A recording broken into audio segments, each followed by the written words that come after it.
Right, so I gotta do this video, don't I? Because I'm from Romania and everyone asks, tell us about the elections, what happened, who won. And so I'm going to do my best to describe to the best of my abilities what I think happened. Take into account I don't have reporters, I don't have any insiders in the political parties. I'm just one guy that watched the news, and based on my understanding of politics, I'll do my best in order to summarize the events. And so, if you're not aware, these are the two candidates. I actually listened to them speak, not just the circus of like, this guy is with the Russian, that guy is with the global hobo. No, like, I actually looked at their platform and what they're proposing. And so, I generally think that these elections were between the United States and France. In other words, Romania is a medium-sized nation and is looking for allies in the international community. Now, when I say between the United States and France, this doesn't mean that the candidates would automatically ignore one nation completely. Like, no, both of them would have played ball with the United States and France. But as we noticed, since Donald Trump is in office, sometimes the interests of the United States and France don't perfectly align. And so when that happens, if you voted for Nicu Șor, I guarantee to you 100% that he is going to align Romania with the interests of France. That's my opinion. If you had voted for Simeon, you would notice that Romania would pivot more towards the interests of the United States when the conflict arrives. And so this is what I think the biggest difference is between the two candidates. And so what happened? Well, yesterday, Nicu Șor managed to win. He is the pro-French, the pro-European candidate. And George Simeon did not manage to secure enough votes. And so the question that's probably going to be discussed for the next 2 weeks or so, was there malarkey? Was there election fraud? And I'm going to be honest, I'll probably piss off a lot of people here, but I'll tell you how I see it. There was some malarkey. For instance, in certain polling stations, in certain voting stations, they ran out of paper. There were people that were waiting in line and they couldn't vote. There were apparently some shenanigans that may happen in Moldova. Like, I don't know. I wasn't there, but that's the accusations. However, with that said, I don't think that they stole the election. I genuinely don't. And I'll tell you why. Number one, the number of votes is too big. Like, if it was 2%, 3%, maybe 5%, you could say, all right, they may have cheated. But in this scenario, the number is too big. And the second thing, I know a lot of people. I know a lot of people in real life, more than 20 actually, that initially voted for Georgescu, and now we're voting for Nicu Șor. And then I asked other people, and they also knew other people that originally voted for Georgescu and then changed their vote to Nicu Șor. And so this is a pattern. It's systemic. Like, there were indeed a lot of individuals that originally voted for the candidate that wasn't allowed to run in the next elections and then changed their vote to Nicu Șor. And so, again, with the risk of upsetting a lot of George Simeon supporters, which I'm sure some of them are among my channel, I'm not convinced, personally, that the elections had enough malarkey to overthrow the results. I know that for the next 2 weeks, this is probably going to be part of the narrative. I know that people are going to be extremely emotional, especially if you do not believe their side.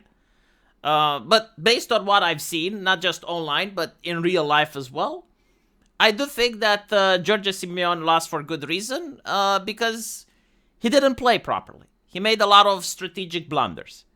Number one, he refused to go on debates. In Romania, as far as I know, it's kind of unprecedented. Like, regardless how presidents felt about the press, even Băsescu also didn't like the media, but he showed up for debates. Even if the deck is stacked against you, even that, like, Romanians appreciate if you show up, right? George Simeon refused to go to 3 debates, I believe. And I was wondering what the fuck is he doing.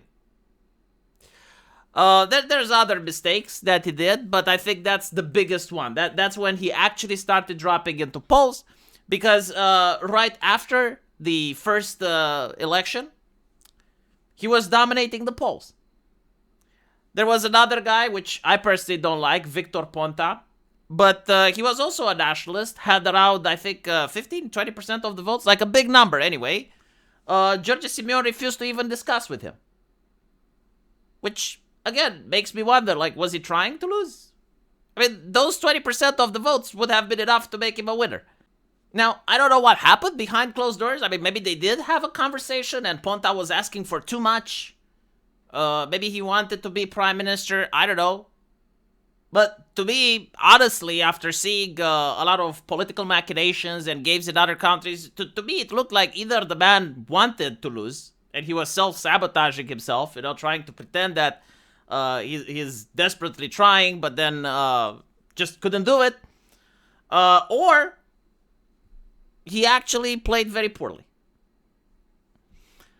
And so the question is, what are we going to expect in the future? Well, the role of the president in Romania isn't that important.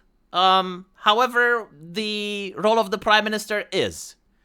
And given what I've seen from Nicu Șordan and the type of people that he's surrounding himself with, I expect that we're going to see more of the same. And so the same people that have governed since 2020, all the way up until now, are going to remain in power. What does it mean? Well, we're probably going to have bigger taxes. We're probably going to experience more bureaucracy, especially red tape coming from Brussels. I do expect we're going to see an environmentalist tax. He said he's not going to raise VAT tax. I disagree. I think he's going to change his mind. We'll see if I'm right or not. But I think VAT tax either is going to go up or, this is something that he didn't say he will do. There are a lot of goods that are not really VAT tax exempt, but they have like a lower VAT tax, right? So stuff that's eatable, like bread and stuff. I think maybe they're going to have a higher VAT tax. Hopefully I'm wrong. I'm praying that I'm wrong, but I do definitely expect taxes to go up. Excruciatingly so. I expect more censorship. I mean, if you're pro-European, you gotta censor, right? Like, you can't just be pro-European.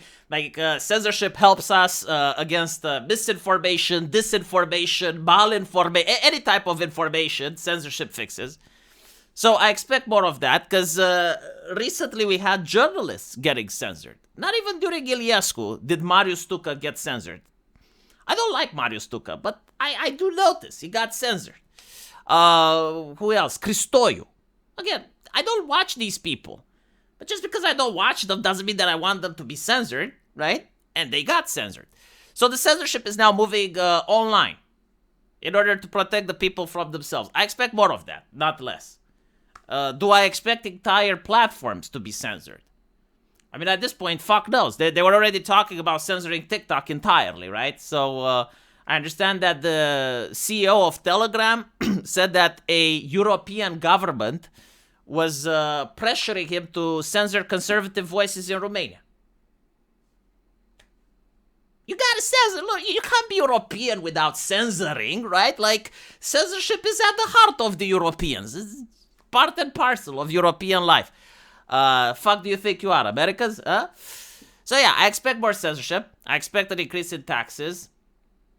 And either than that, like, more of the same. What can I say? If you're happy with how Romania moved from 2020 all the way up until now, well, then expect the price of gas to go up, expect the price of electricity to go up. Do I think that Simeon would have prevented taxes going up and other utilities going up? Probably yes, because when the government is busy fighting with each other, when there's factions of the government trying to outdo each other and their games of thronesing over there, they're less likely to fuck with the people. But when the government is united and, that they have peace and quiet, well, then they can dedicate more time in order to make sure that the new tax code is going to milk you dry of every single penny. Again, maybe I'm wrong. We'll see. So far, I wasn't. Another thing that led to Nikushor's victory is the fact that the entire mainstream media apparatus, except for Realitatea, was against Simeon. So Simeon was placed under a microscope. Every single thing that he did, every stutter, every gaffe, everything was polarized and dissected and debated for 24 hours on various mainstream media outlets. While things that Nikushor did were completely ignored. This is something that we noticed happens in the United States. We noticed that it's happening in Germany, and now it was also imported in Romania. Up until now, the mainstream media was a little bit more divided between the candidates, but now it seems that they formed ranks. Again, a very similar global system that we're noticing with the American left, that we're noticing in Germany, probably in France. I don't know. I don't actually follow the news there. But also online, right? So online journalists losing their accounts, terms of violations, all of a sudden, people banned, stuff like that. Interesting that Simeon actually shut down his account. I think he expected maybe a ban after the elections. So by shutting his account, they can't ban him anymore, right? You can't ban an account that's shut down. Another interesting thing is that really before this election, the Romanian currency starts dropping. All of a sudden, we're getting inflation. I found that to be very interesting. And all of the stock prices were also failing. Again, that couldn't happen 5 months before. Couldn't happen after the election. Right before the election. So, from what I could gather, a lot of people in power were extremely interested in getting Nikushor in. And the reason, as I mentioned before, is because they want serenity. They want peace, right? Like, they want to govern, which means that they want to milk the people of every penny.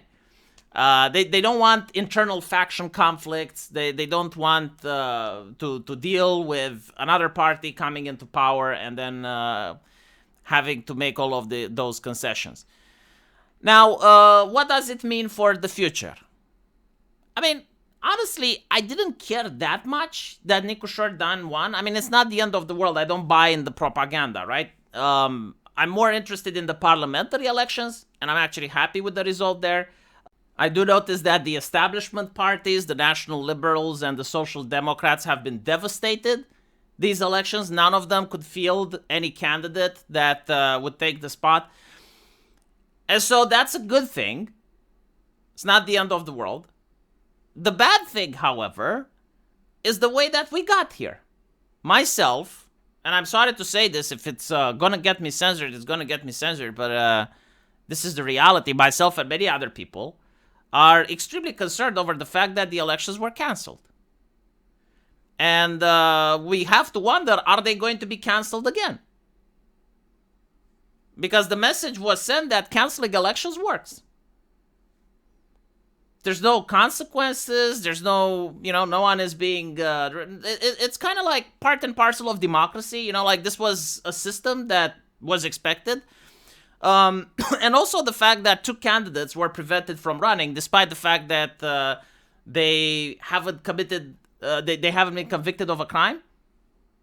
And so I have to wonder, next elections, are we going to get another candidate that's going to be prevented from running? Are we going to get 5, 10, 20? Why not?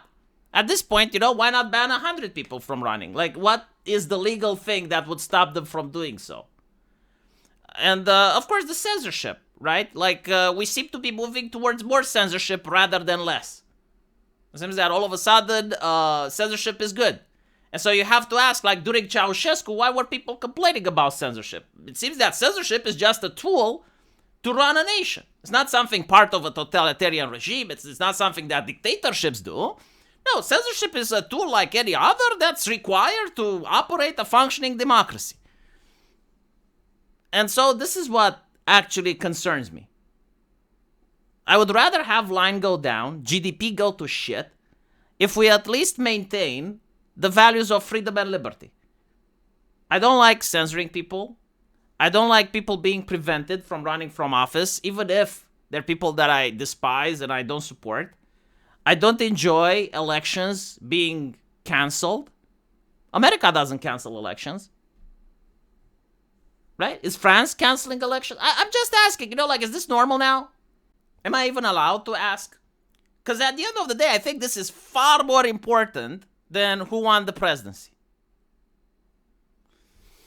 But let me know what you guys think. And as usual, I'll see you in the comment section. Take care.